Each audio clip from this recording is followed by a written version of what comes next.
গালি দিয়াটো কিমান দৰকাৰী হয় কাৰণ গাড়ী খুন্দা লাগিলেও গালি দিয়ে চবেই দিয়ে কমলদাটো এক্সাম্পল একদম নাই উঠি গৈছে বাৰু একদম গালি সেইটোৱে আৰু কিন্তু কিছুমানে ইমান বেয়াকে গালি দিয়ে দিব নালাগে দেই তেনেকে কিছুমানৰ মুখত মানে বেয়া শব্দ থাকে মুখখন যে মোৰ লগৰ কিছুমান আছে মানে মোৰ মানে খং উঠি যায় কি বেয়া গালি দিয়ে মানে কিয় মানে ল'ৰাবোৰতো কিছুমান মানে কিন্তু কেতিয়াবা মানে গাড়ীখনে এতিয়া টুককে মাৰি থৈ গ'ল কোনে আৰু ৰখাব তেতিয়া মোকতো ভাইটিয়ে কয় তই যদি গাড়ী চলাৱ তই চাগে চিঞৰি যাবি গোটেই ৰাস্তাটো যেনেকে চলাই মানে সঁচাকে যেনেকে চলাই মানে আৰু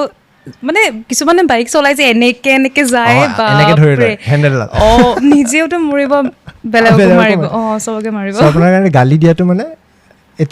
it is a part of life দিব লাগে কিন্তু ইমান যে একদম দিয়ে কিছুমানে সেইটো দিব নালাগে আৰু কিন্তু গালি থাকিব লাগে হেল্প কৰে অলপ এয়া কৰা ভিতৰৰ পৰা মানে ভাৰাজটো ওলাই